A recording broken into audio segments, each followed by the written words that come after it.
कृष्णा, राधे राधे। कैसे आप सब लोग? मुझे उम्मीद है आप सब लोग बहुत अच्छे होंगे, अपनी अपनी लाइफ में एंजॉय कर रहे होंगे और अपने अपने परिवार के साथ बहुत ही ज़्यादा खुश भी होंगे।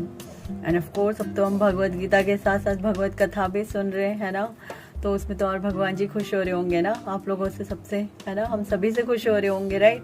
तो राधे कृष्ण जी की कृपा, बिहारी जी की कृपा हम सब पर खूब भर भर के बरस रही होगी। बोलो बाके बिहारी लाल की जय, बोलो जय जय श्री राधे राधे राधे। बोलो प्यारी प्यारी सी, बहुत ही प्यारी प्यारी सी, प्रेम से बोलिए राधे राधे।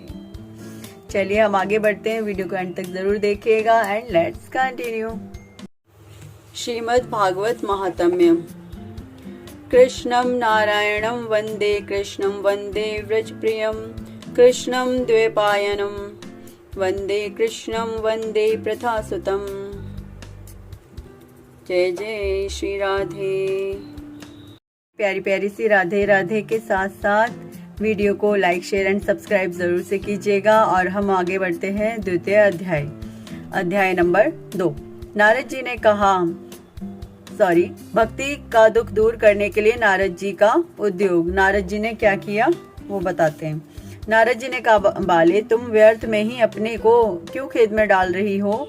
अरे तुम इतनी चिंतातुर क्यों हो? भगवान श्री कृष्ण के चरण कमलों का चिंतन करो, उनकी कृपा से तुम्हारा सारा दुख दूर हो जाएगा। जिन्होंने कौरवों के अत्याचार से द्रौपदी की रक्षा की थी और गोप सुंदरियों को सनाथ किया था।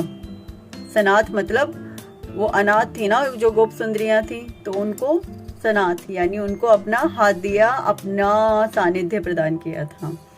ठीक है, वे श्री कृष्ण कहीं चले थोड़े गए हैं। फिर तुम तो भक्ति हो और सदा उन्हें प्राणों से भी प्यारी हो। तुम्हारे बुलाने पर तो भगवान नीचों के घरों में भी चले जाते हैं। सत्य, त्रेता और द्वापर, इन तीनों युगों में ज्ञान और वैराग्य मुक्ति के साधन थे। देखिए, सत्य और द्वापर युग और त्रेता युग, इन तीनों युगों में जो खाली भक्ति, ज्ञान, वैराग्य, यही सब थी पहली चीजें। एक चीज और पूछना चाहूंगी मैं आप लोगों से, आजकल लोग इतना हर चीज के पीछे भागते हैं, लोभ, मोह, लालच, सब इन चीजों के पीछे इतना पड़े रहते हैं, काम, व्यापार, सब यही सारी चीजें आजकल के टाइम में मायने रखती हैं। तो पहले के टाइम में क्यों नहीं रखती थी? अगर ये चीजें इतनी ही ज्यादा मोस्ट इम्पोर्टेंट थी तो पहले के टाइम में क्यों नहीं थी ये? पहले के टाइम में मतलब मेरा सतयुग में, द्वापर युग में, त्रेता युग में, तब क्यों नहीं थी ये सारी चीजें इम्पोर्टेंट? ये आज ही क्यों इम्पोर्टेंट हो गई हैं? सोचने लायक बात तो है ना। थोड़ा सोचो और विचार करो कि तब खाली भगवान ही इम्पोर्टेंट थे और अब सारी चीजें इम्पोर्टेंट हो चुकी हैं। वो ऐसा इसलिए है क्योंकि मैं आज नहीं बताऊंगी, कल बताऊंगी। खुद भी सोचो कि ऐसा क्यों है। ठीक है, आगे बढ़ते हैं। फिर मैं ज्यादा एक्सप्लेनेशन में चली जाती हूँ ना, फिर आप लोग बहुत डीपली वो हो जाते हैं। लेकिन देखो, मैं जो चीजें बताती हूँ आपको नॉलेज बढ़ती है, राइट। नॉलेज बढ़ती है तो फिर चीजें पता भी तो चलती है ना, और भी पता चलती हैं चीजें, इसलिए बता देती हूँ। चलिए आगे बढ़ते हैं हम। उन्होंने गोप सुंदरियों को सनाथ किया था। वे श्री कृष्ण कहीं चले थोड़े ही गए हैं। फिर तुम तो भक्ति हो और सदा उन्हें प्राणों से भी प्यारी हो। तुम्हारे बुलाने पर तो भगवान नीचों यानी जो समझ गए होगे आप, मैं ज्यादा डीपली नहीं जाती इस चीज के लिए। नीचों के घरों में भी चले जाते हैं। सत्य, त्रेता और द्वापर, इन तीन युगों में ज्ञान और वैराग्य मुक्ति के साधन थे। क्या थे मुक्ति के साधन? भक्ति, ज्ञान और वैराग्य। किंतु कलयुग में तो केवल भक्ति ही ब्रह्म सायुज्य, मोक्ष की प्राप्ति कराने वाली है। यह सोचकर ही परमानंद चिन्ह मूर्ति ज्ञान स्वरूप श्री हरि ने अपने सत्य स्वरूप से तुम्हें रचा है। तुम साक्षात श्री कृष्ण चंद्र की प्रिया और परम सुंदरी हो। अब आप कहोगे क्या श्री कृष्ण की हर कोई परम सुंदरी और परम प्रिय हो जाती है? एक्चुअली क्या नहीं है उनका, मैं ये जानना चाहती हूँ। सब कुछ उन्हीं का ही तो है यहाँ, और किसका है? सब कुछ इस संसार में, इस जगत में सब कुछ उन्हीं का ही है, और किसी का नहीं है। आप भी, मैं भी, इस संसार की, इस जगत की हर एक वस्तु श्री कृष्ण भगवान की तो है, और किसकी है? तो जब सब कुछ उनका है तो क्या तो कोई स्त्री और क्या कोई पुरुष, सब कुछ उन्हीं का ही है। मैंने पहले भी बताया था, इस संसार में समस्त जितने भी पुरुष और स्त्रियां हैं, सभी आत्मा स्वरूप है यानी स्त्री स्वरूप है, तो अपने आप को ज्यादा उसमें डीप में जाना बंद करो। आप लोग सिर्फ और सिर्फ एक स्त्री हो, चाहे वो पुरुष है चाहे वो स्त्री है, वो स्त्री ही रूप है और कोई रूप नहीं है। मैंने पहले भी बताया था, अगर एक्सप्लेनेशन चाहिए मेरे पीछे की वीडियोस देख लेना, ज्यादा एक्सप्लेनेशन में भी नहीं जा सकती मैं, ठीक है। बार जब तुमने हाथ जोड़कर पूछा था कि मैं क्या करूं, तब भगवान ने ही तुम्हें आज्ञा दी थी कि मेरे भक्तों का पोषण करो। तुमने भगवान की वह आज्ञा स्वीकार कर ली। इससे तुम पर श्री हरि बहुत प्रसन्न हुए और तुम्हारी सेवा करने के लिए मुक्ति को तुम्हें दासी के रूप में दे दिया। मतलब भक्ति से वो इतने ज्यादा प्रसन्न हो गए कि मुक्ति को उनको दासी के रूप में दे दिया। यदि भक्ति करेगा कोई तो उसे मुक्ति मिली जाएगी। That's it, okay. कहने का मतलब ये, कोई भक्ति करेगा अच्छे तरीके से, बहुत रच करके कोई भक्ति करता है तो उसे जो भक्ति रानी है वो मुक्ति दे सकती है, उनमें इतनी शक्ति है, ठीक है। तो कहने का मतलब यहाँ पर ये है कि जो मुक्ति है उनको दासी के रूप में भक्ति जी को दे दिया गया और इन ज्ञान वैराग्यों को पुत्रों के रूप में दिया गया। ज्ञान और वैराग्य किस रूप में पहुंच गए उनके पास? पुत्र रूप में पहुंच गए। तुम अपने साक्षात स्वरूप से वैकुंठ धाम में ही भक्तों का पोषण करती हो। भूलोक में तो तुमने उनकी पुष्टि के लिए केवल छाया रूप धारण कर रखा है। यहाँ पर क्या है? केवल छाया रूप धारण किया हुआ है उन्होंने, बाकी वो रहती कहाँ पर है? वैकुंठ लोक में रहती हैं। तब तुम मुक्ति, ज्ञान और वैराग्यों को साथ लिए पृथ्वी तल पर आई और सतयुग से द्वापर पर्यंत बड़े आनंद से रही। कलयुग में तुम्हारी दासी मुक्ति पाखंड रूप रोग से पीड़ित होकर क्षीण होने लगी। देखो यहाँ पर मुक्ति के लिए भी क्या कह दिया गया, वो पाखंड रूप रोग से पीड़ित होकर के क्षीण होकर के रहने लगी। इसलिए वह तो तुरंत ही तुम्हारी आज्ञा से वैकुंठ लोक को चली गई। इस लोक में भी तुम्हारे स्मरण करने से ही वह आती है। कहने का मतलब है, जब तक भक्ति नहीं करोगे तब तक मुक्ति नहीं मिलेगी। कुल मिला के एक छोटी सी बात ही है। तो अगर भक्ति करोगे तो मुक्ति मिल जाएगी, राइट। इस लोक में भी तुम्हारे स्मरण करने से वह आती है और फिर चली जाती है। तुम्हारे स्मरण करने से ही वह चली भी जाती है, किंतु इन ज्ञान वैराग्यों को तुमने पुत्र मानकर अपने पास ही रख छोड़ा है। फिर भी कलयुग में इनकी उपेक्षा होने के कारण तुम्हारे ये पुत्र उत्साहहीन और वृद्ध हो गए हैं। फिर भी तुम चिंता ना करो, मैं इनके नवजीवन का उपाय सोचता हूँ। सुमुखी, कली के समान कोई भी युग नहीं है। इस युग में मैं तुम्हें घर घर में प्रत्येक पुरुष के हृदय में स्थापित कर दूंगा। तो श्री जो नारद जी हैं वो कह रहे हैं कि तुम निश्चिंत रहो, मैं तुम्हें हर घर में, इस युग के हर घर के व्यक्ति के अंदर तुम्हें स्थापित करूंगा। ऐसा मैं कुछ ना कुछ तो जरूर करूंगा, तुम इस बात से निश्चिंत रहो। देखो, अन्य सब धर्मों को दबाकर और भक्ति विषयक महोत्सवों को आगे रखकर यदि मैंने लोक में तुम्हारा प्रचार ना किया तो मैं श्री हरि का दास नहीं। उन्होंने क्या किया? वचन दे दिया भक्ति जी को कि तुम निश्चिंत रहो, मैं तुम्हारा प्रचार जरूर करूंगा। अगर ऐसा नहीं किया तो मैं श्री हरि का दास नहीं। उन्होंने कितनी बड़ी बात कह दी कि अगर ऐसा नहीं कर पाया तो मैं मेरे भगवान का ही दास नहीं रह जाऊंगा।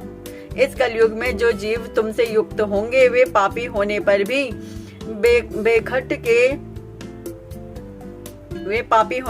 बेखट के भगवान श्री कृष्ण के अभयधाम को प्राप्त होंगे। कलयुग में जो जीव तुमसे युक्त होंगे यानी भक्ति से युक्त होंगे, वे पापी होने पर भी बेखट के भगवान श्री कृष्ण के अभयधाम को प्राप्त होंगे। जिनके हृदय में निरंतर प्रेम रूपणी भक्ति निवास करती है, वे शुद्धांतकरण पुरुष स्वप्न में भी यमराज को नहीं देखते। कहने का मतलब है, जिनके हृदय में श्री हरि भगवान निवास करते हैं, उनकी भक्ति निवास करती है, तो उनको जो यमराज जी हैं या यमराज जी के दूत हैं छू भी नहीं सकते, टच भी नहीं कर सकते। क्यों नहीं कर सकते? क्योंकि खुद यमराज जी श्री कृष्ण भगवान के, श्री हरि जी के परम भक्त हैं, अनन्य भक्त हैं। उन्होंने ऐसा वचन दे रखा है, जो भी श्री हरि जी का पूजन, स्मरण, उनकी भक्ति करेगा, उनके ज्ञान में लगेगा, वो यमराज जी उनको टच भी नहीं कर सकते। उन्होंने ऐसा वचन दे रखा है और ऐसा प्रण ले रखा है। तो वो जो श्री हरि जी के भक्त होते हैं वो वैकुंठ धाम जाते हैं या गोलोक जाते हैं या श्री कृष्ण के पास जाते हैं, श्री विष्णु भगवान जी। मतलब एक ही, आप जो मर्जी लगा सकते हो लेकिन जाते वही हैं टोटल, ठीक है।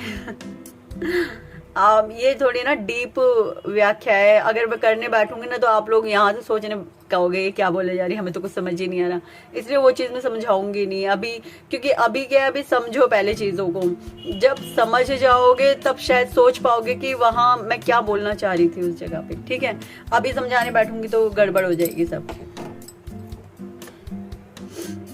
फिर तुम पूछते फिरोगे ये सच है या वो सच है, क्या सच है, हमें समझ में नहीं आ रहा, इसलिए जाने दो। आप यही समझो जो अभी मैं फिलहाल समझा रही हूँ, अगर कुछ लगेगा तो मैं बाद में खुद ही समझाऊंगी इस चीज को, ठीक है। भक्ति विषयक महोत्सवों को आगे रखकर यदि मैंने लोक में तुम्हारा प्रचार ना किया तो मैं श्री हरि का दास नहीं। इस कलयुग में जो जीव तुमसे युक्त होंगे वे पापी होने पर भी बेखट के भगवान श्री कृष्ण के अभय धाम को प्राप्त होंगे। जिनके हृदय में निरंतर प्रेम रूपिणी भक्ति निवास करती है वे शुद्धांतःकरण पुरुष स्वप्न में भी यमराज को नहीं देखते, वो स्वप्न में भी किसको नहीं देखते, यमराज को नहीं देखते। जिनके हृदय में भक्ति महारानी का निवास है उन्हें प्रेत, पिशाच, राक्षस या दैत्य आदि स्पर्श करने में भी समर्थ नहीं हो सकते। आपको क्या लग रहा है सिर्फ बुक में ही लिखा है? ना ना ना ना, इस गलत फहमी में मत रहना।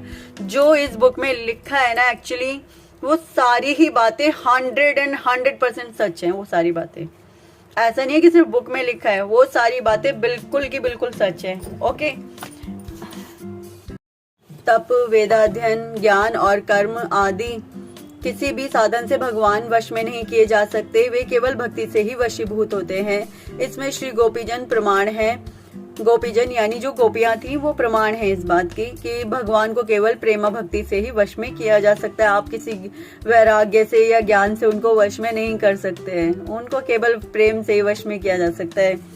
प्रेम ऐसा होना चाहिए कि भगवान भी रीझ जाए उस प्रेम पर कि नहीं यार ये तो मुझसे बहुत प्रेम करती है या करता है, तो चलो बस अब इसी के पास ही रहना है। ऐसे मतलब भगवान जी को भी मन में वो होनी चाहिए लालसा, प्रेम ऐसा करो उनसे। देखो मैं तो इसलिए बोल रही हूँ, तुमको ही लाभ हो जाएगा। सोच लो, तुम्हारी मर्जी है क्या करना है तुम्हें। ठीक है। इसमें श्री गोपीजन प्रमाण है। मनुष्य का सहस्रों जन्मों के पुण्य प्रताप से भक्ति में अनुराग होता है। मतलब जाने कितने जन्म लेने पड़ते हैं इस भक्ति करने के लिए, तब जाकर के उनका भक्ति में पूर्ण रूप से अनुराग हो पाता है। कलयुग में केवल भक्ति ही सार है। भक्ति तो साक्षात श्री कृष्ण चंद्र के सामने उपस्थित हो जाते हैं।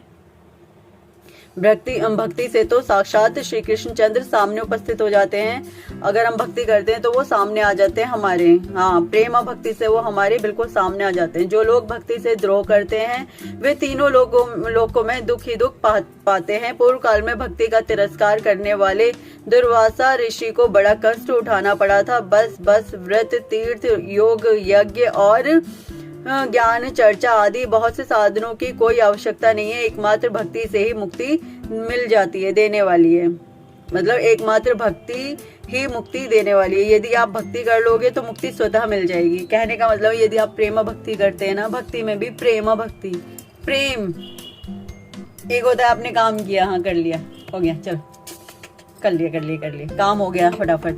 लेकिन आप यदि उसी काम को प्रेम पूर्ण तरीके से, भगवान के हर चीज को प्रेम पूर्ण तरीके से करोगे तो सोचो ना, ईश्वर क्यों नहीं आएंगे आपके समक्ष? आएंगे, वो तो 110% आने वाले हैं, वो आएंगे ही आएंगे, वो कहीं नहीं जाने वाले फिर उसके बाद, है ना कृष्णा?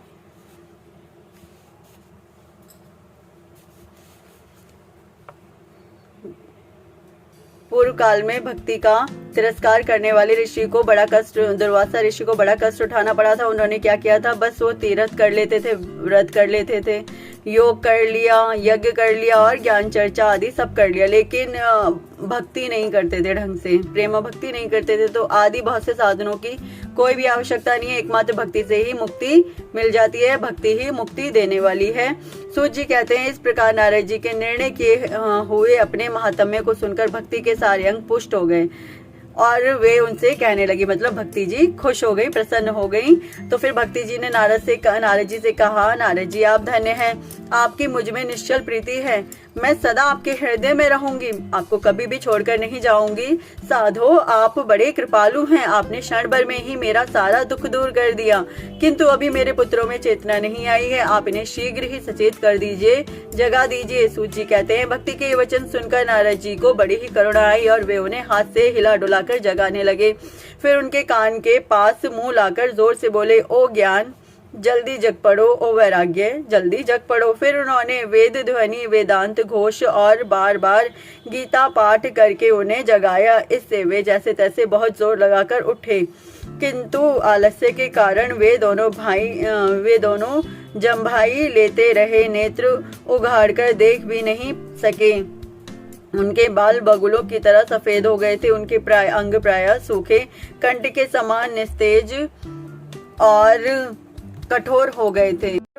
इस प्रकार भूख प्यास के मारे अत्यंत दुर्बल होने के कारण उन्हें फिर सोते देख नारद जी को बड़ी चिंता हो गई कि ये बार बार सोए जा रहे हैं। एक्चुअली वो बहुत ज्यादा बुढ़े हो गए थे, वो जैसे ही धरती पर आए वो बहुत ही ज्यादा बुढ़े हो गए, और क्योंकि उनको यहाँ पर ना तो ज्ञान मिल रहा था ना वैराग्य कोई हो क्या रहा था। भक्ति को तो सब स्वीकार कर रहे थे, लेकिन ज्ञान और वैराग्य को कोई भी स्वीकार नहीं कर रहा था। ना कोई ज्ञान लेना, आज के समय में भी है ये, ना तो कोई ज्ञान चाहता है लेना, ना कोई वैराग्य चाहता है। यदि ऐसे ही रहा तो ज्ञान और वैराग्य को तो बूढ़ा होना ही पड़ा ना फिर। लेकिन फिर देखो आगे क्या हुआ, आगे सुनते जाइए, आपको आपके हर बात का फिर जवाब मिलेगा। क्या ज्ञान और वैराग्य ऐसे ही बुढ़े रह गए? आपको आपकी हर बात का आंसर मिलेगा। चलिए पढ़ते आगे। नारद जी को बड़ी चिंता हुई, वे सोचने लगे अब मुझे क्या करना चाहिए, इनकी ये नींद और इससे भी बढ़कर इनकी वृद्धावस्था कैसे दूर हो। शौनक जी इस प्रकार चिंता करते करते वे भगवान का स्मरण करने लगे। शौनक जी मतलब उनको सुना रहे हैं ना, ऋषि को सुनाया जा रहा है। सूत जी सुना रहे हैं शौनक ऋषि जी को, है ना, तो वो बता रहे हैं। शौनक जी इस प्रकार चिंता करते करते वे भगवान का स्मरण करने लगे। उसी समय यह आकाशवाणी हुई कि हे मुने, खेद मत करो, तुम्हारा यह उद्योग निसंदेह सफल होगा। आकाशवाणी हुई और नारद जी से कहा गया कि आप चिंता ना करें मुनीश्वर, और आपका ये जो उद्योग यानी जो कार्य कर रहे हैं आप, ये जरूर सफल होगा। देवर्षे, इसके लिए तुम एक सत्कर्म करो, वह कर्म तुम्हें संत शिरोमणि महानुभाव बताएंगे। उस सत्कर्म का अनुष्ठान करते ही क्षण भर में इनकी नींद और वृद्धावस्था चली जाएगी तथा सर्वत्र भक्ति का प्रसार होगा। यह आकाशवाणी वहां सभी को साफ साफ सुनाई दी। इसे नारद जी को बड़ा विस्मय हुआ और वे कहने लगे मुझे तो इसका कुछ आशय समझ में नहीं आया। नारद जी बोले, इस आकाशवाणी ने भी गुप्त रूप में ही बात कही है। और जो आकाशवाणी हुई थी उसने भी गुप्त रूप में कहा, कुछ भी ऐसे नहीं था कि स्पष्ट रूप से सब कुछ कह दिया हो कि किस प्रकार होगा, कैसे होगा, कुछ भी नहीं बताया। बस ये कहा कि आपका जो उद्योग है, आप जो कार्य कर रहे हो वो सफल हो जाएगा, आप निश्चिंत रहिए इस बात से। नारद जी बोले, इस आकाशवाणी ने भी गुप्त रूप में ही सारी बातें कही, यह नहीं बताया कि वह कौन सा साधन किया जाए जिससे यह कार्य सिद्ध होगा। मैं कह रही हूँ ना, वो ये नहीं बताया कि कैसे होगा, वे संत न जाने कहाँ मिलेंगे और किस प्रकार उस साधन को बताएंगे। अब आकाशवाणी ने जो कुछ कहा है उनके अनुसार मुझे क्या करना चाहिए। आपको पता है कृष्ण भगवान सीधे सीधे कुछ नहीं बताते। उनकी ये चीज ना बहुत ज्यादा अटपटी है। एक तो बहुत ही ज्यादा, कई बार तो मुझे भी अंदर से ही हो जाता है कि क्या कृष्णा, अगर आपको कुछ बताना है सीधे सीधे साफ साफ बता दो ना, और कभी नहीं बताते। कहते हैं आगे समय आएगा सब पता चल जाएगा। कई चीजें तो बता देंगे और कई बार तो कुछ भी नहीं बताएंगे, सब पता चल जाएगा, देखते जा सीधे सीधे। तो कई बार होता है ऐसा। तो फिर कई बार तो फिर मन में भी लगता है अगर ये काम ऐसे नहीं ऐसे होना है तो बता दो किस तरीके से होना है। नहीं बताएंगे, समय आएगा अपने आप पता चलेगा। बहुत बहुत ऐसे करते हैं। सूत जी कहते हैं शौनक जी एक्चुअली वो नहीं चाहते, वो इस कारण से करते हैं कि वो नहीं चाहते कि समय से पहले किसी को कुछ भी ज्ञात हो। हाँ, लेकिन वो इतना बता देते हैं कि तुम्हें परेशानी नहीं होगी, तुम्हारा काम अच्छे से हो जाएगा, तो तुम्हें परेशान होने की जरूरत नहीं है, कि तुम्हें बिल्कुल भी परेशानी नहीं होगी तुम्हारी किसी भी काम, तुम्हारे सारे काम अच्छे से बन जाएंगे। लेकिन किस प्रकार बनेंगे, कैसे मिलेंगे, कौन कहाँ मिलेगा, ये नहीं बताते। ये तो वो समय आने पे पता चलता है। सूत जी कहते हैं शौनक जी तब ज्ञान वैराग्य दोनों को वहीं छोड़कर नारद मुनि वहां से चल पड़े और प्रत्येक तीर्थ में जाकर मार्ग में मिलने वाले मुनीश्वरों से वह साधन पूछने लगे। अब वो क्या करने लगे, सबसे पूछने लगे। उनकी उस बात को सुनते तो सब थे, किंतु उसके विषय में कोई कुछ भी निश्चित उत्तर ना दे पाता। एक्चुअली जो ये कलयुग आ गया था ना, कलयुग में क्या हो गया था, सबका जो एक सार था ना, सार मतलब हर किसी के अंदर, अब जैसे किसी के अंदर कोई चीज निहित है, निहित से मतलब अगर कोई भक्ति कर रहा है तो वो अच्छे मतलब पूर्ण रूप से नहीं कर रहा, मन कहीं और है, भक्ति कहीं और हो रही है, कुछ कहीं और हो रहा है। तो ऐसे में क्या है, जो उसके अंदर वो शक्ति होनी चाहिए पूर्ण रूप से देख पाने की, वो लोगों के अंदर खत्म हो चुकी थी। वरना पहले के जो लोग थे ना, वो एक एक चीज स्पष्ट देख लेते थे, ये भी होता था।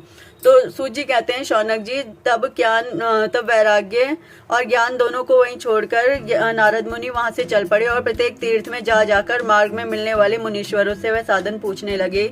उनकी उस बात को सुनते तो सब थे, किंतु उसके विषय में कोई कुछ भी निश्चित उत्तर न देता। किन्हीं ने उसे असाध्य बताया, कोई बोले इसका ठीक ठीक पता लगाना ही कठिन है, क्योंकि किसी के अंदर वो शक्ति नहीं बची थी। और पहले के मुनि क्या, मतंग ऋषि सुने आपने, उन्होंने मरते वक्त तब का वो बता दिया था, जब राम जी ना तो पैदा हुए थे, ना राम जी के पैदा होने के कोई आसार थे। तब उन्होंने मरते वक्त शबरी को ये बता दिया था कि राम ऐसे ऐसे आएंगे अपनी पत्नी सीता को ढूंढते हुए, और तुम उस वक्त उनकी सहायता करना। तो कब बता दिया था उन्होंने, मरते वक्त बताया था। और जब शबरी यंग थी बिल्कुल, उस वक्त बता दिया था। तो कम से कम भी नहीं, तब तक ना राम पैदा हुए थे, ना राम के तब तक पैदा होने के कोई आसार थे। तो उस हिसाब से राम जी मतलब कितना टाइम पहले बता दिया था, कम से कम 50 साल पहले तो बता ही दिया होगा। और अब पूछ रहे हैं वो, अब किसी को कुछ पता ही नहीं। क्यों नहीं पता, क्योंकि उनके अंदर वो शक्ति नहीं इतनी रह गई है, जो भक्ति पहले हुआ करती थी वो भक्ति नहीं रह गई है। इस चक्कर में कोई बोले इसका ठीक ठीक पता लगाना ही कठिन है, कोई सुनकर चुप रह गए, और कोई तो अपनी अवज्ञा होने के भय से बात को, देखा, अवज्ञा होने के भय से बात को टाल टूल कर खिसक गए। वो टाल टूल कर वहां से खिसक गए, कहीं हमारी ऐसी ना हो बेइज्जती हो जाए। त्रिलोकी में महान आश्चर्यजनक हाहाकार मच गया। लोग आपस में कानाफूसी करने लगे। भाई, जब वेद ध्वनि, वेदांत घोष और बार बार गीता पाठ सुनाने पर भी भक्ति, ज्ञान और वैराग्य तीनों नहीं जगाए जा सके, तब और कोई उपाय क्या हो सकता है? तो कहते हैं और कोई उपाय नहीं है, जाओ यहाँ से। स्वयं योगी राज नारद को भी जिसका ज्ञान नहीं है, उसे दूसरे संसारी लोग कैसे बता सकते हैं? इस प्रकार जिन जिन ऋषियों से इसके विषय में पूछा गया, उन्होंने निर्णय करके यही कहा कि यह बात दुसाध्य है, यह बात हो ही नहीं सकती है। अगर गीता पाठ से, वेद ध्वनियों से, वेदांत घोष से, इन सब से भी अगर ये लोग बार बार पाठ करने से भी ये लोग नहीं जग रहे हैं, फिर तो भाई कोई हाल ही नहीं है, तुम जाओ यहाँ से, और कोई चारा नहीं है, अब नहीं जाग सकते, ये बात खत्म। तब नारद जी बड़े चिंतातुर हो गए और बद्री वन में आए, और ज्ञान वैराग्य को जगाने के लिए वहां उन्होंने ये निश्चय किया कि मैं अब तप करूंगा। उन्होंने क्या निश्चय कर डाला कि अब तो मैं तप करूंगा, तभी शायद ये जागेंगे। इसी समय उन्हें अपने सामने करोड़ों सूर्य के समान तेजस्वी सनकादि मुनीश्वर दिखाई दिए। कौन आ गए वहां? सनकादि मुनीश्वर। उन्हें देखकर वे मुनिश्रेष्ठ कहने लगे। नारद जी ने कहा, महात्माओं, इस समय बड़े भाग्य से मेरा आप लोगों के साथ समागम हुआ है। आप मुझ पर कृपा करके शीघ्र ही वह साधन बताइए। आप सभी लोग बड़े योगी, बुद्धिमान और विद्वान हैं। आप देखने में 5-5 वर्ष के बालक से जान पड़ते हैं। जो सनकादि मुनि थे ना, जो सनकादिक ऋषि थे, वो 5 साल के बालक थे, मतलब छोटे ही थे। 5-5 साल के बालक जान पड़ते हैं, किंतु हैं पूर्वजों के भी पूर्वज, लेकिन उनकी आत्माएं बहुत ही ज्यादा पूर्वज थीं। आप लोग सदा वैकुंठ में निवास करते हैं, निरंतर हरि कीर्तन में तत्पर रहते हैं, भगवल्ली लामृत का रसादन कर सदा उसी में उन्मत्त रहते हैं। मतलब भगवान की लीलाओं का वर्णन करते रहते हैं, उसी के अमृत में हमेशा लगे रहते हैं। और एकमात्र भगवत कथा ही आपके जीवन का आधार है। हरि शरणम, भगवान ही हमारे रक्षक हैं। ये वाक्य मंत्र सर्वदा आपके मुख में रहता है। इसी से काल प्रेरित वृद्धावस्था भी आपको बाधा नहीं पहुंचाती। पूर्व काल में आपके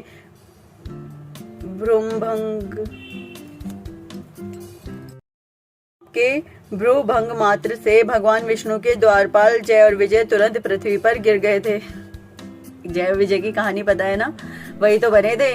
जय और विजयी तो बने थे आपके शिशुपाल और रावण, कुंभकर्ण और कंस, ये जितने भी जो ये हुए थे ना जन्म, इन लोगों के ये जय और विजय के जन्म थे। सनकादि ऋषियों ने ही इन्हें श्राप दे डाला था। क्यों दे डाला था? जो भगवान विष्णु के द्वारपाल थे जय और विजय, इन लोगों को बहुत ही ज्यादा अभिमान हो गया था। क्या अभिमान हो गया था कि हम तो द्वारपाल किसके हैं? श्री विष्णु भगवान के हैं, तो हमसे श्रेष्ठ अब कोई भी नहीं है। इनको ये अभिमान हो गया था। तो अब जो भी कोई उनसे मिलने आए श्री विष्णु भगवान से, उनको मना कर दे कि नहीं, यहाँ पर अभी श्री विष्णु भगवान निंद्रा में व्यस्त हैं, वो अभी आराम कर रहे हैं, अभी तुम जाओ यहाँ से, सबसे ये कह देते थे। तो सनकादिक ऋषि आए उनसे मिलने के लिए, लगते तो वो ऐसे छोटे छोटे बालक से 5-5 वर्ष के, बट वो बालक नहीं है, वो उनकी आयु बहुत अल्प पुरानी है। उनकी जो वो है ना आत्मा, वो बहुत ही पुरानी है। तो उनको नॉलेज सारी थी। तो उन्होंने उनसे कहा कि हमें विष्णु भगवान से मिलना है। तो उन द्वारपालों ने कह दिया कि नहीं, अभी वो आराम कर रहे हैं। उन्होंने ऐसे आंख बंद करी, देखा वो तो कोई आराम नहीं कर रहे और ऐसे ही बैठे हुए अभी भी। तो उनको गुस्सा आ गया। उन्होंने कहा ठीक है, अब तुम्हें श्राप मिलेगा। श्राप क्या मिलेगा? कि तुम धरती पे, अब तुम भगवान की भक्ति से गिर जाओगे और धरती पे जाकर रहोगे। और बताओ, तुम्हें या तो 7 जन्म भगवान की भक्ति करते हुए काटने होंगे, या फिर तुम्हें 3 जन्म लेने होंगे। वो 3 जन्म होंगे, उसमें तुम भगवान के भक्त नहीं, भगवान के शत्रु बन के पैदा होगे। और लेकिन लोगे भगवान का ही नाम निरंतर। अब जो कंस है वो क्या कृष्ण कृष्ण ही तो करता रहता था, है? और जो रावण है वो क्या करता था? राम राम ही तो करता रहता था। वो और क्या करता था? यही तो करता था ना, है ना? तो आगे बढ़ते हैं।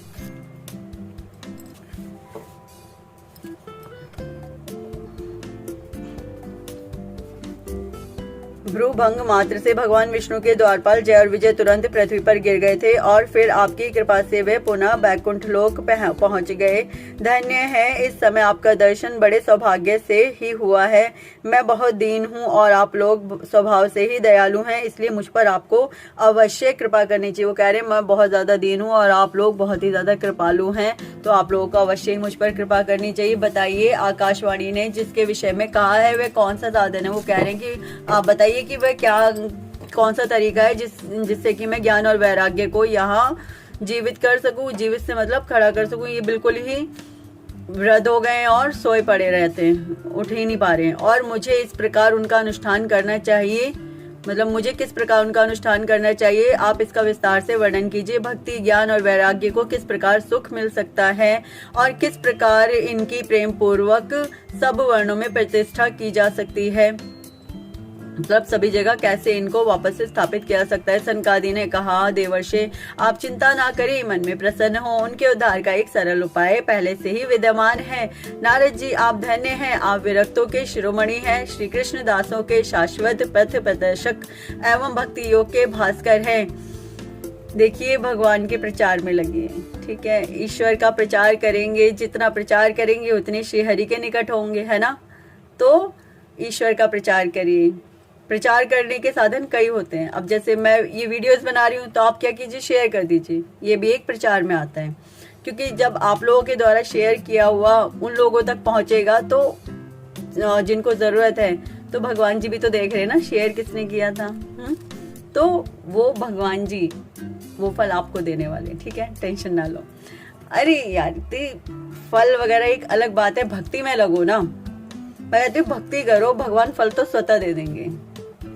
कर्म करो, फल की चिंता ना करो, भक्ति करो, भक्ति का फल तो भगवान ने देना ही देना है, टेंशन ना लो। भक्ति प्रेमा भक्ति होनी चाहिए, सिर्फ भक्ति नहीं होनी चाहिए। प्रेमा भक्ति कैसे करनी होती है? जो भी करो सिर्फ प्रेम पूर्वक करो। भगवान से एक रिश्ता स्थापित कर लो। कोई भी रिश्ता आप उनसे बना लो, बहुत प्यारा सा, जो भी आपको बहुत प्यारा सा एक रिश्ता लगता हो, उसी रिश्ते में खो जाओ कि हाँ भगवान जी आप जो कुछ हो आप ही हो हमारे, ठीक है। नारद जी आप धन्य हैं, आप विरक्तों के शिरोमणि हैं, श्री कृष्ण दासों के शाश्वत पथ प्रदर्शक एवं भक्ति योग के भास्कर हैं। आप भक्ति के लिए जो उद्योग यानी कार्य कर रहे हैं, यह आपके लिए कोई आश्चर्य की बात नहीं समझनी चाहिए। आपने पहले भी इस प्रकार के कई कार्य किए। भगवान के भक्त के लिए तो भक्ति की समय की स्थापना करना सदा उचित ही है। मतलब भगवान के भक्त क्या करते हैं, ज्यादातर वो भक्ति को ही स्थापित करते हैं अपने हृदय में या लोगों के हृदय में। ज्यादातर वो यही कार्य करते हैं कि भक्ति भक्ति हर मनुष्य के हृदय में स्थापित होनी चाहिए। ऋषियों ने संसार में अनेकों मार्ग प्रकट किए हैं, किंतु वे सभी कष्ट साध्य हैं और परिणाम में प्रायः स्वर्ग की प्राप्ति कराने वाले हैं। लेकिन होता क्या है, वो थोड़े कष्टदायक भी होते हैं, है ना। लेकिन परिणाम क्या मिलता है, बाद में स्वर्ग की प्राप्ति मिलती है। अभी तक भगवान की प्राप्ति कराने वाला मार्ग तो गुप्त ही है, मतलब स्वर्ग की प्राप्ति तो हो जाती है, लेकिन अभी तक भगवान की प्राप्ति हो वो मार्ग गुप्त है। अब बताओ वो मार्ग क्या हो सकता है, थोड़ा सोच के बताओ, सोचो। मैं बताती हूँ वो मार्ग क्या है आपको। वो मार्ग है भगवत कथा सुनना। हाँ जी, भगवत कथा जो सुनता है, जो पढ़ता है, वो अवश्य ही श्री विष्णु भगवान को प्राप्त होता है। और ये खाली मैं ऐसे बोलने के लिए नहीं बोल रही हूँ, ये सत्य है, ये सत्य है। जैसे राम नाम सत्य है, जैसे विष्णु भगवान का नाम सत्य है, जैसे और सारी चीजें सत्य है संसार में, चंद्रमा सूरज ये सब सत्य है, वैसे ही ये भी एक बहुत बड़ा सत्य है कि श्री भगवत कथा पढ़ने वाला श्री विष्णु भगवान को या श्री कृष्ण धाम को प्राप्त होता है, भगवान को प्राप्त होता है। ठीक है, उसे यमलोक नहीं देखना पड़ता। अभी तक भगवान की प्राप्ति कराने वाला मार्ग तो गुप्त ही रहा है, उसका उपदेश करने वाला पुरुष प्रायः भाग से ही मिलता है। आपको आकाशवाणी ने जिस सत्कर्म का संकेत किया है उसे हम बतलाते हैं, आप प्रसन्न और समाहित चित्त होकर सुनिए। नारद जी द्रव्य यज्ञ, तपो यज्ञ, योग यज्ञ और स्वाध्याय रूप ज्ञान यज्ञ, ये सब तो स्वर्ग आदि की प्राप्ति कराने वाले हैं। अब उन्होंने क्या कहा, उन्होंने कहा आप द्रव्य यज्ञ पैसों के द्वारा जो यज्ञ करवाया जाता है, तप के द्वारा जो यज्ञ किया जाता है, योग यज्ञ जो योग साधना से यज्ञ किया जाता है, और स्वाध्याय रूप ज्ञान यज्ञ मतलब स्वाध्याय करके जो ज्ञान यज्ञ किया जाता है, ये सब तो स्वर्ग आदि की प्राप्ति कराने वाले हैं, कर्म की ओर संकेत करते हैं। मतलब जिससे स्वर्ग प्राप्त हो सके ऐसे कर्म की ओर संकेत करते, मतलब अच्छे कार्यों की तरफ। ठीक है, पंडितों ने ज्ञान यज्ञ को ही सत्कर्म मुक्तिदायक कर्म का सूचक माना है। पंडितों ने जो ज्ञान यज्ञ, पंडितों ने किसको स्वर्ग की प्राप्ति माना है, मुक्तिदायक कर्म माना है, ज्ञान यज्ञ को ही सत्कर्म मुक्तिदायक कर्म का सूचक माना है। वह श्रीमद् भागवत का पारायण है, जिसका गान शुकादि महानुभावों ने किया है, मतलब शुकदेव ने, जिसके शब्द सुनने से ही भक्ति ज्ञान और वैराग्य को बड़ा बल मिलेगा। जिसके शब्दों को सुनने से ही भक्ति ज्ञान और वैराग्य को बड़ा बल मिलेगा। इससे ज्ञान वैराग्य को कष्ट मिट जाएगा। इससे क्या होगा, ज्ञान और वैराग्य का कष्ट मिट जाएगा और भक्ति को आनंद मिलेगा।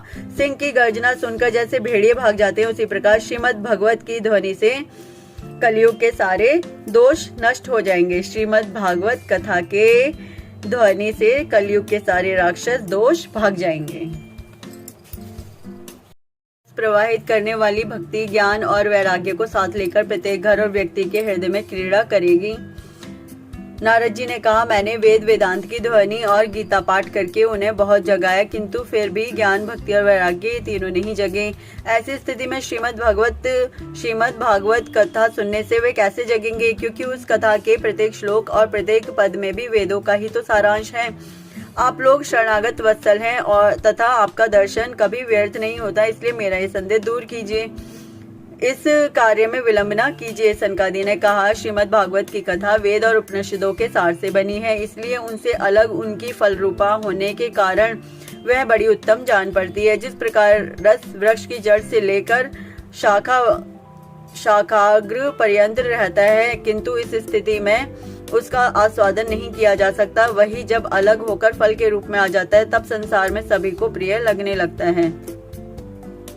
कहने का मतलब ये है, श्रीमद् भागवत की कथा और उपनिषदों के सार से बनी है। श्रीमद् भागवत कथा किससे बनी है, वेद और उपनिषदों के सार से बनी है, इसलिए उनसे अलग उनकी फल रूपा होने के कारण वह बहुत ही उत्तम जान पड़ती है। अब क्या है, आप यहाँ पर वेद, भगवत गीता या कथाओं को, शास्त्रों को आप ये वृक्ष की जड़ मान लो, लेकिन जब वृक्ष की जड़ बड़ी हो जाती है और शाखाएं निकलनी शुरू हो जाती है, फिर जब उसमें से जो फल निकलता है, उस फल को ही तो हम चखते हैं, उसका ही तो रस लेते हैं ना। तो जो फल होता है वही फल वो श्रीमद् भागवत कथा है, राइट। फिर आप कहोगे श्रीमद् भागवत कथा ही सब कुछ है, तो भगवत गीता क्यों पढ़ती?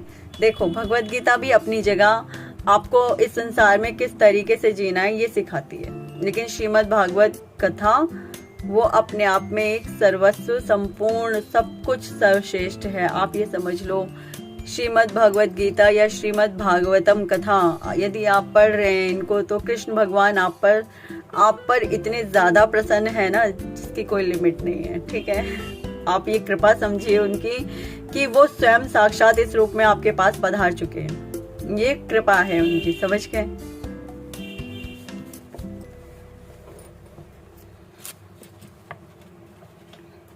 जिस प्रकार वृक्ष वृक्ष की जड़ से शाखाग्र पर्यंत रहता है, किंतु इस स्थिति में उसका आस्वादन नहीं किया जा सकता। अगर शाखाग्र पर्यंत होगा मतलब जड़ रहेगा, तो उस स्थिति में उसका हम फल कैसे चख सकते हैं? वो तो तभी चखा जाएगा ना जब उसकी शाखाएं निकल आएंगी, और जब फल निकलेगा तभी तो हम फल चख सकते हैं। तब संसार में सभी को प्रिय लगने लगता है कब? जब उसमें फल निकल आता है। दूध में घी रहता ही है, किंतु उस समय उसका अलग स्वाद नहीं मिलता। दूध में घी तो होता ही है ना हमेशा से, लेकिन अलग स्वाद कब मिलता है? अलग स्वाद तब मिलता है जब उसमें से घी को अलग किया जाता है, राइट। वही जब उससे अलग हो जाता है तब देवताओं के लिए भी स्वादवर्धक हो जाता है। खांड ईख के और छोर और बीच में भी व्याप्त रहती है, तथापि अलग होने पर उसकी कुछ और ही मिठास होती है। खांड यानी चीनी को जब तक हम, यानी गुड़ को हम जब तक अलग नहीं करते तब तक गुड़ का अलग स्वाद थोड़ा ना आएगा, लेकिन होता तो फिर भी गन्ना मीठा ही है ना, होता तो है ही उसके अंदर मीठा। एक तरीके से फल को अलग निकालो, रस को अलग निकालो, और पीछे का क्या बच गया? भूसा बच गया। डेट मीन्स ये रस है सारा का सारा, ये पूरा का पूरा फल है, ये पूरा का पूरा रस है श्रीमद् भागवत कथा। बाकी सारा का सारा क्या है? भूसा समझ लीजिए आप। ठीक है, अब इसे सुनिए फिर से आगे। तब देवताओं के लिए भी स्वादवर्धक हो जाता है। खांड ईख के और छोर और बीच में भी व्याप्त रहती है, तथापि अलग होने पर उसकी कुछ और ही मिठास होती है। ऐसी यह भागवत की कथा है। यह भागवत पुराण वेदों के समान है। श्री व्यास देव ने इसे भक्ति, ज्ञान और वैराग्य की स्थापना के लिए प्रकाशित किया है। पूर्व काल में जिस समय वेद वेदांत के पारगामी और गीता की भी रचना करने वाले भगवान व्यास देव खिन्न होकर अज्ञान समुद्र में गोते खा रहे थे, हुआ क्या था? व्यास देव जी को भी ना बहुत ज्यादा उनका मन बिखरा पड़ा था कि उनको खुशी नहीं मिल रही थी बिल्कुल भी। तो क्या बोल रहे हैं वो, फिर से सुनिए। गीता की भी रचना करने वाले भगवान व्यास देव खिन्न होकर अज्ञान समुद्र में गोते खा रहे थे। उस समय आपने ही उन्हें 4 श्लोकों में इसका उपदेश किया था। उसे सुनते ही उनकी सारी चिंता दूर हो गई थी। फिर इसमें आपको आश्चर्य क्यों हो रहा है? और आप हमसे प्रश्न कर रहे हैं, आपको उन्हें शोक और दुख का विनाश करने वाला श्रीमद् भागवत पुराण ही सुनाना चाहिए। शौनकादि ऋषि नारद जी से ये सारी बातें बोल रहे हैं कि व्यास देव जी को भी तो आपने वो श्लोक पढ़ के सुनाए थे, तब कैसे जो व्यास देव जी थे खुशी के मारे फिर फूले नहीं समा रहे थे, और कैसे उनका चित्त भी शांत हो गया था। नारद जी ने कहा, महानुभावो, आपका दर्शन जीव के संपूर्ण पापों को तत्काल नष्ट कर देता है, और जो संसार दुख रूप दावानल से तपे हुए हैं उन पर शीघ्र ही शांति की वर्षा करता है। आप निरंतर शेष जी के सहस्त्र मुखों से गाए हुए भगवत कथा अमृत का ही पान करते रहते हैं। मैं प्रेम लक्षणा भक्ति का प्रकाश करने के उद्देश्य से आपकी शरण लेता हूँ। जब अनेकों जन्मों के संचित पुण्य पुंज का उदय होने से मनुष्य को सत्संग मिलता है, तब वह उसके अज्ञान जनित मोह और मदरूप अंधकार का नाश करके विवेक उदय होता है।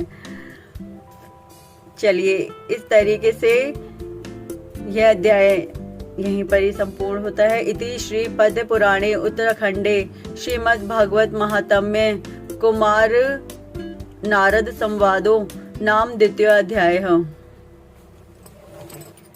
अब हम इसी के साथ आगे विराम लेते हैं। जय जय श्री राधे। प्रेम से बोलिए जय जय श्री राधे। राधे कृष्णा, हरे कृष्णा।